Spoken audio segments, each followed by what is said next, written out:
Chauhan advocate. మిత్రులారా, ఒక కేసులోని విషయం ఏంటి అంటే, ఒక వ్యక్తి అనుకోకుండా ఒక ప్రమాదంలో మరణించినాడు. అతని కష్టార్జితంతో సంపాదించిన ఆస్తి అతని పేరు మీద ఉన్నది. అతనికి వివాహమైనది, పిల్లలున్నారు.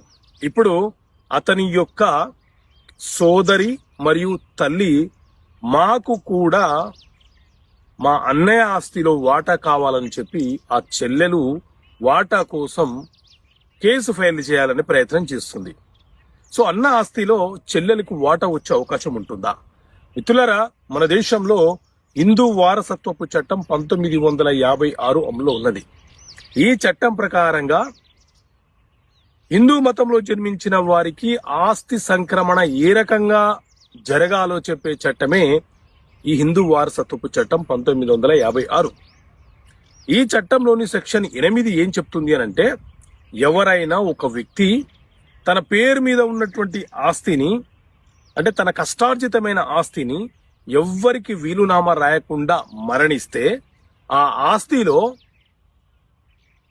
మొదట తల్లి, ఆ తర్వాత అతని యొక్క భార్య, ఆ తర్వాత అతని యొక్క పిల్లలు చనిపోయిన వ్యక్తి యొక్క ఆస్తిలో వాటాలు కోరే హక్కును కలిగి ఉంటారు. కానీ చెల్లెలకు వాటా కోరే హక్కు ఉండదు.